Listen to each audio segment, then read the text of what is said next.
Assalamualaikum warahmatullahi wabarakatuh. Kami dari mahasiswa Situs dari Sarusada Kediri, Prodi S1 Keperawatan, semester 1 ingin mempresentasikan dan membawakan materi bahasa Indonesia mengenai persyaratan paragraf dan jenis paragraf. Untuk pertama-tama, kenalkan saya Kastia sebagai pembawa materi pertama. Saya Afia Bukan Karisma, saya Syarif Puspitasari, saya Nurga Karyandi, saya Muhammad Bidan Abu Mawazir. Yuk disimak sampai ya.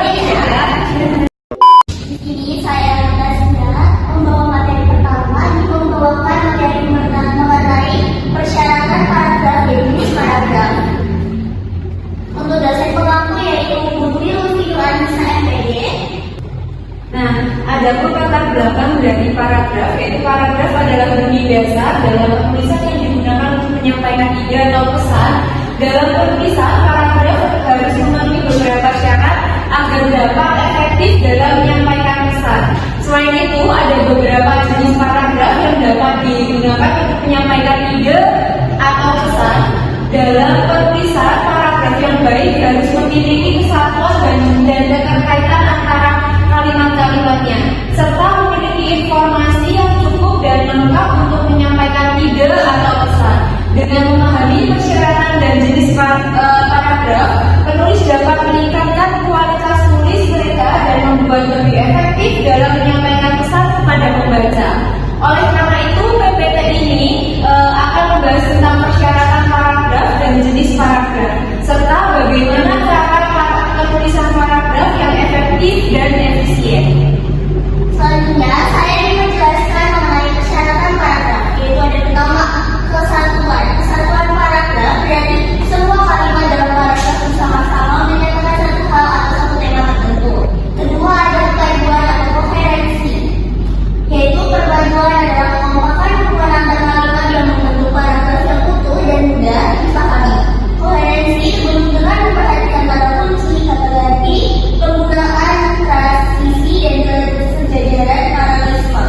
Selanjutnya ada pemahaman. Paragraf yang lengkap berisi kalimat-kalimat penjelas yang cukup mengandung kalimat topik, yaitu paragraf yang hanya memiliki kalimat topik atau tidak lengkap. Selanjutnya terakhir yaitu adalah panjang paragraf. Panjang paragraf tidak baku, bergantung pada tujuan penulisan, kedalaman pembahasan dan tingkat pembaca. Lanjut, yaitu ada jenis paragraf berdasarkan tujuannya. Pertama ada paragraf pembuka, paragraf penghubung, dan paragraf penutup. Nah, selanjutnya jenis paragraf berdasarkan teknik penyampaiannya, yaitu ada yang pertama paragraf eksposisi, yang kedua ada paragraf argumen, yang ketiga ada paragraf deskripsi, sama yang terakhir ada paragraf persuasi.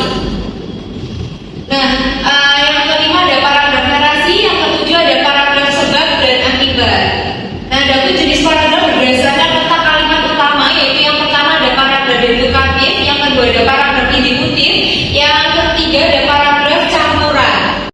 Ini saya akan menjelaskan mengenai jenis paragraf berdasarkan isinya. Pertama ada paragraf deskripsi, ditandai dengan kalimat utama yang tidak selalu dituliskan. Kedua ada paragraf proses, yaitu ditandai dengan tidak adanya kalimat utama. Ketiga ada paragraf efektif, yaitu paragraf yang memenuhi ciri paragraf efektif. Ketiga ada paragraf perubahan, pengembangan paragraf perubahan dilakukan dengan pengulangan kata. Terus selanjutnya ada paragraf contoh, yaitu mengembangkan kalimat pokok dengan memberikan contoh-contoh.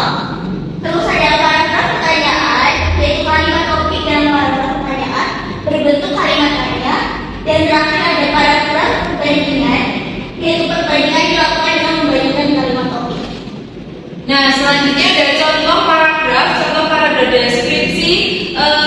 Contohnya seperti jeruk memiliki kulit tebal, berwarna kulit atau oranye terang dan biasanya berbentuk bulat atau oval. Kulitnya juga memiliki permukaan yang kasar dan sedikit bergelombang ketika dibuka. Jeruk memiliki daging buah yang segar, manis dan asam serta biji-biji kecil di dalamnya. Selanjutnya yaitu ada contoh paragraf persuasi, yaitu kesehatan adalah hal terpenting dalam hidup. Salah satu cara untuk menjaganya adalah dengan berolahraga secara teratur, banyaknya iklan olahraga ringan yang bisa disesuaikan dengan gaya hidup kita. Mulailah dengan aktivitas ringan seperti berjalan kaki atau bersepeda, lalu tingkatkan secara bertahap. Olahraga memiliki banyak manfaat untuk kesehatan fisik dan mental. Ayo, mari kita buat hidup lebih sehat dan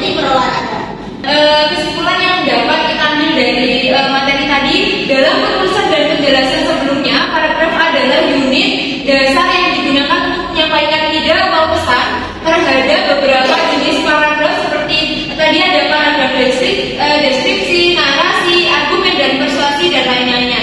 Setiap jenis paragraf memiliki tujuan dan struktur yang berbeda-beda. Untuk membuat paragraf yang efektif perlu memperhatikan beberapa hal seperti penggunaan kata yang tepat, menyampaikan ide atau pesan dengan jelas, dan menggunakan contoh atau bukti untuk mendukung argumen.